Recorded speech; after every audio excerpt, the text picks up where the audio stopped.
What's up, guys? This is episode 1 of Chilling with the Boys. It's actually a good one. Yeah. What's up, Gorillionaires? So today we're going to be doing a little ice bath Q&A. Yeah. We're going to give you some look into our shenanigans. This is our new ice bath.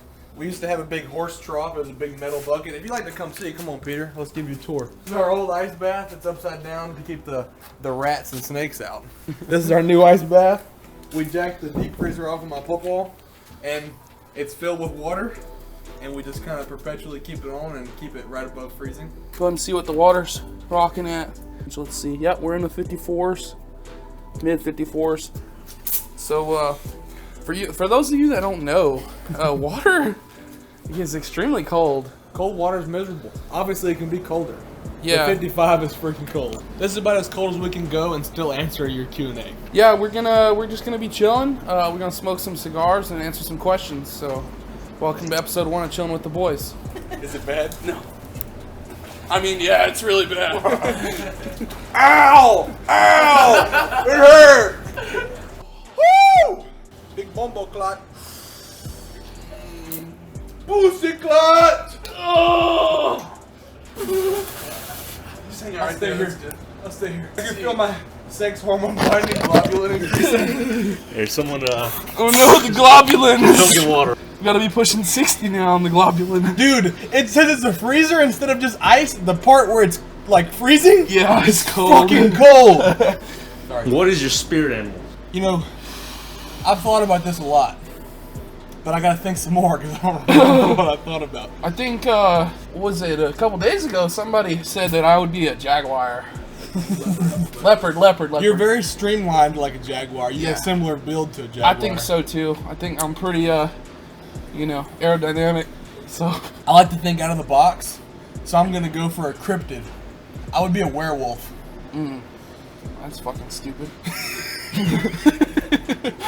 Next question for both of y'all. Right? When is y'all next competition? Yeah, I'll answer first. I'm kind of in an extended. Oh fuck! I can't even speak right now. Cut that out, chat. I'm in kind of an extended off season right now. I don't really have a clue when I'll do my next powerlifting meet. I've been doing bodybuilding training solely for like 3-4 months since CNATS was over. Yeah. I'll definitely get back into powerlifting soon, but right now I'm just trying to put some muscle on. I needed a kind of in-betweener meet to know where I'm at. I was supposed to do the Corrupted Strength Classic.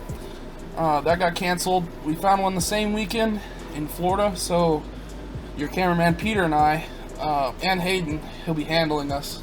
We'll be making a trip to Orlando in about 3.5 weeks. So, yeah, it's going to be fun. What you plan on putting up? I don't want to say anything too egregious. I'll just be happy to go. How many 5-year-olds could you guys fight off? As a team or individually? Individually. Go ahead, because you always give overzealous bullshit answers. That's not 400,000 5-year-olds. I mean, are they, competent 5-year-olds, or? It's the average 5-year-old, so you'll have some that are trained at martial some arts, male and some female, and some will be retarded, and some will be good. regular. Okay. I'd say it would take about at least 50 to overrun me. So, the way I'd answer this question is, it depends how they come at me. Do I have like a constant trickle of 5-year-olds, one at a time, that I could just beat the dog shit out of one at a time?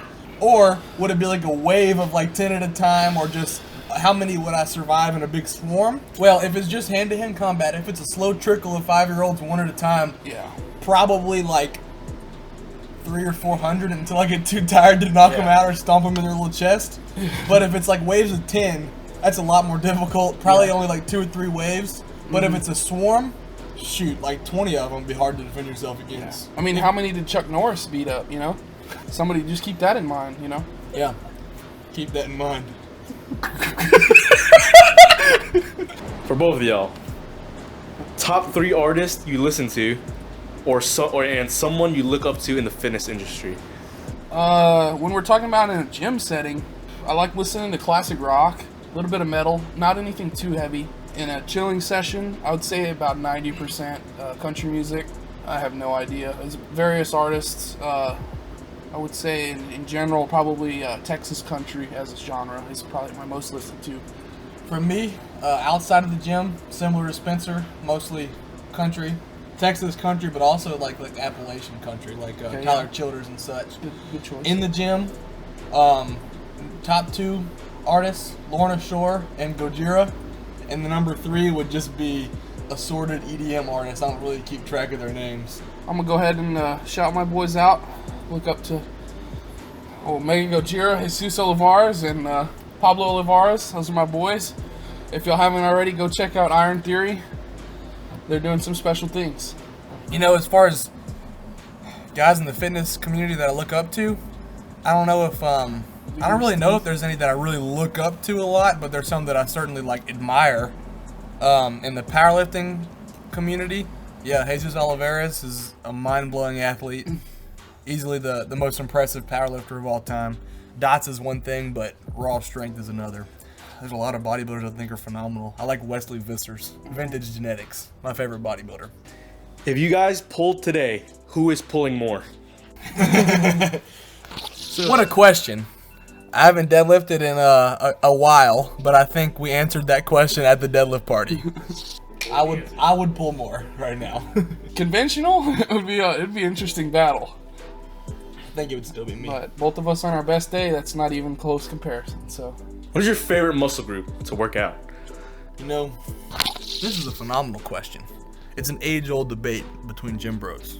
You know, I feel like the stereotypical answer is chest. And for a long time, for me, it was legs and back and not chest. But like recently, 100% I look forward to my upper body push days above all else. Specifically my chest movements and the accessories involved. I'm going to follow up with that. I think that that's definitely one of my favorite pumps. Would have to be chest. But as of recent, I think that shoulders have kind of taken the cake, man. I love a good quad pump too, but yeah, I'm gonna go with shoulders, man. This one is for Hayden. Give anal to a Doberman in public or receive anal from a howler monkey in private? Well, I think there's an obvious answer here. I feel like it's absolutely insane to give anal to a dog in public. So you can get fucked by a monkey in private. It's similarly absurd to receive anal from a howler monkey in private. However, one, kind of ruins you forever, and one you kind of just One the other people you don't never have to know about. know it. You just never talk about it again and just deal with it. So I'm gonna go with the howler monkey option. Shout out Jacob. What got you into the gym? So, I was a pretty fat little boy when I was younger. I was big into the video games, and all I really did was I did do some outdoorsy stuff, hunting and fishing, but then I didn't really do anything else physically. I was like 13, and then I knew that I wanted to play football in middle school, but I was fat and unathletic, so like I just had a switch flipped in my head all of a sudden in the summer between 7th and 8th grade, and I shed probably 40 pounds of fat, and I was like maybe 135 pounds, but like straight muscle, and trained my balls off for a summer and then played football. And then after that, it was just training for football while simultaneously kind of falling more and more in love with the training than the football. So that always kind of took precedence over everything else. And then by the time I was like 14 or 15, it was heavy into strength training. And I considered myself a powerlifter, even though I didn't compete in powerlifting until I was like 18. But pretty much it. Got into it because I was fat, and then fell in love with it, and we are here today. I guess I started lifting around the age of 15 or 16 for the specific purpose of football. Did that for a while. I kind of lost my way a little bit, powerlifting and just going to the gym in general is kind of the thing that just got me to where I am today. So about a year and a half ago, I kind of just had a realization one day, and I woke up and I decided that I wasn't doing what I wanted to be doing, and I decided that I was gonna go ahead and pursue it no matter what that meant, and I haven't looked back. I've been happy ever since, and the gym is probably the only thing that keeps me going, keeps me happy every single day. What is your goal by the end of your lifting career? When I first got into powerlifting, I quickly noticed that I was genetically gifted for the sport. I was very, very ahead of the curve when I was young. Like, I know when I was 14, I was like 180 pounds maybe, and I was already pulling like mid fours for sets of 5. And then I pulled 700 when I was 18, and then I pulled 800 in competition when I was 19 at under 190 pounds. So then I kind of came to the conclusion that I would like to set some lofty goals for my lifetime, career top end. And I thought that maybe some reasonable goals would be 2,400 pound total at 220. And this will be with knee wraps and in the untested division down the road. Dethrone Yuri Belkin's Dots record in the classic raw division. And then outside of powerlifting, I do intend one day to compete in bodybuilding. For me, I don't necessarily have any specific goals set out, especially in the near future. I plan on competing in powerlifting collegiately for the next 2 years. At some point, I would really, really like to get into the realm of strongman. I think that I would excel because of my size and my explosive strength background coming from football. I guess you could say like I'm a pretty decent power lifter, but I think that I could be a great strongman. For now, my goals would be I want to total 2,000 pounds in the near future, hopefully within the next at least by nationals, hopefully within the next 6 months for sure. Also, I want to feel comfortable in my own skin. That's my main goal for the near future, is shed some pounds and get comfortable with my shirt off. By the way, when Spencer gets shredded, it's going to be wild. Dude has 270 pounds of lean mass on his frame. Some advice to some younger powerlifters getting into this thing. When I was making the biggest progress in my life, whenever I was late teens and like right around the age of 20, I felt like I was on a perfect track to end my lifting career, having achieved the goals that I set out when I was younger about being one of the all-time greats in one of the medium heavyweight classes like 220 or 242 with a huge total or a huge dot score down the road. And I guess I never really foresaw any huge plateaus coming. But you got to expect, regardless how hard you work, sometimes for it to slow down. And like, for example, I pulled 800 in competition when I was 19, and I haven't pulled it in competition since. And I'm 22 now, almost 23, which that's partly a function of me not specifically powerlifting training for extended periods of time, but at the same time, I still feel like the goals are achievable. However, your short-term goals have to be rearranged at times, in the grand scheme of things, to still push toward them. So that's why right now I'm taking a extended off season to put some muscle on, so that hopefully I can, convert that into a much higher total down the road. How did y'all become friends? So, I came here to play football, right? LSU had just come off the national championship. I got offered a spot, and I was like, that's the place I want to be. So I came here, and I moved in with a few other incoming freshmen, one of which Aiden happened to go to school with, at high school with. That was a year younger than him, and I was known, like, when I came in, as like this guy's pretty strong. He powerlifted in high school. He's not the biggest guy, but he's pretty strong, so he'll be able to hold his own. And so naturally, me and this guy bonded over that, and he was like, there was this guy that I went to high school with. There was this guy I went to high school with that did all these things and lifted all these weights that just happened to be more than what I did, right? So naturally, I didn't like him, even though I didn't know the kid, never met him, never even seen him on Instagram. I didn't like the kid because he rivaled my, what's it called? Strength prowess. Yeah. Yeah, he rivaled that. So, lo and behold, let's say about 3 years down the road, I stopped playing football, showed up to powerlifting tryouts, and first day I'm there, there's this motherfucker squatting 7 plates. And I was like, oh, I'm gonna spot him. So I hop behind this dude, give him a spot, and then later that practice, this redheaded carrot top motherfucker's around, and I end up talking to him, and he says, oh, my name's Hayden Willis. I was like, oh, you're the guy I fucking hate for the last 3 years. And then we started mingling slowly at the gym, and I think it was about probably 2 or 3 months before he came over to the house.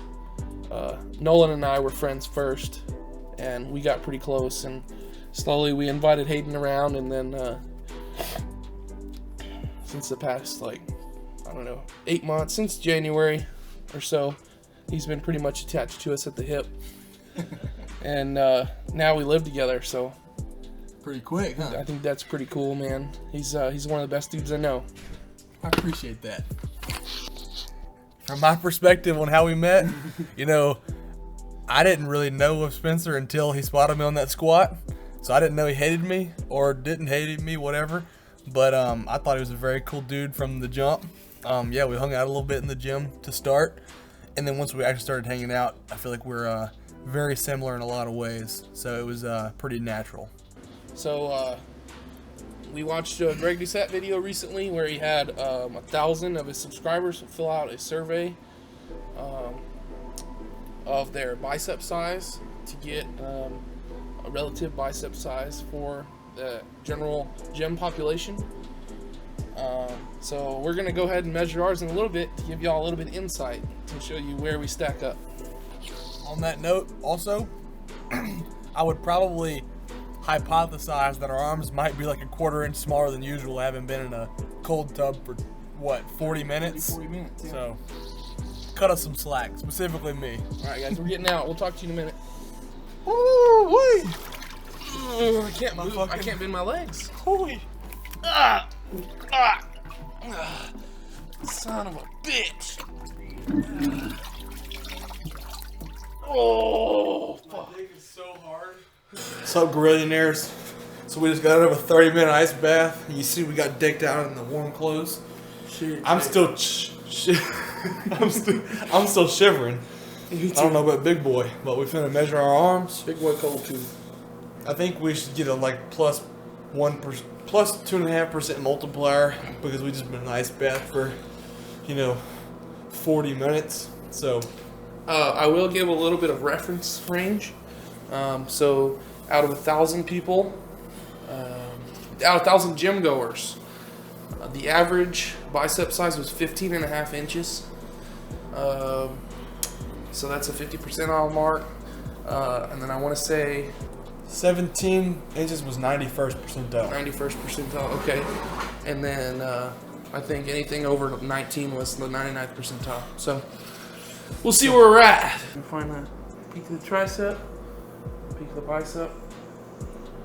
And we'll see right here, we're at 18 inches. Oh, I didn't know that. We're at 18 That ain't inches, bad. guys.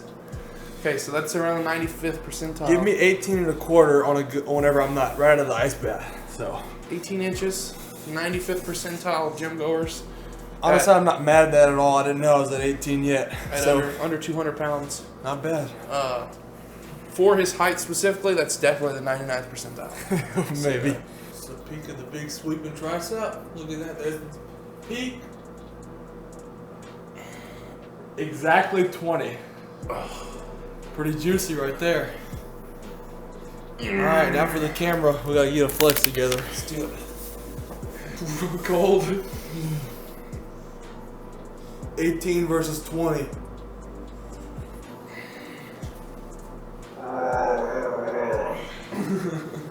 Alright, Chaddington. Good night. Gorilla punchers out.